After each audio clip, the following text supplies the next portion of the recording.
suspectée d'être à l'origine de la disparition de Delphine Jubillard, la femme de son amant avait eu un comportement très suspect selon les avocats de Cédric. Le Parisien a levé le voile sur les éléments qui l'avaient mis en cause dans cette affaire judiciaire. Les avocats de Cédric Jubillard l'ont soupçonné d'être responsable de la disparition de Delphine. Interrogé par Femme Actuelle, Maître Allary évoquait d'ailleurs la haine monstrueuse que la femme de l'amant de Delphine avait pu ressentir en découvrant que l'infirmière entretenait une relation charnelle avec son époux. Les avocats du peintre plaquiste mettaient aussi en évidence près de 145 appels émis du téléphone de cette femme vers un destinataire inconnu.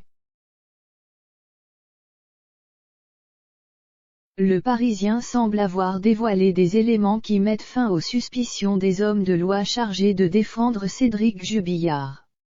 En réalité, les analyses faites sur le téléphone de cette femme révèlent non des appels, mais 145 consommations de données Internet entre le 14 et le 16 décembre.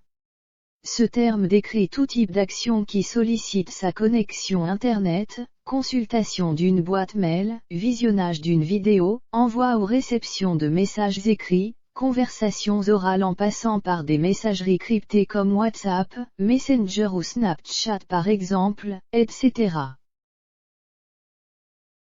Elle n'aurait donc pas passé 145 appels mais s'est simplement servi d'Internet, ou d'applications nécessitant une connexion Internet, sur son téléphone. En tout, 8 échanges téléphoniques, appels et SMS confondus, ont été répertoriés entre Delphine et la femme de son amant les 15 et 16 décembre 2020. Après avoir ordonné à l'infirmière de rester à sa place en lui écrivant « Tu prendras ma place quand elle sera libre », pour le moment, ce n'est pas le cas. Delphine avait répondu très calmement « Je vais m'effacer, me faire discrète, te laisser digérer la nouvelle et vous laisser en famille selon ton souhait. Bonne journée ». Le même soir, la maman de Louis et Délia a envoyé un texto à son amant « Moi aussi envie de toi, j'attends que ça, que ton lit soit le mien ».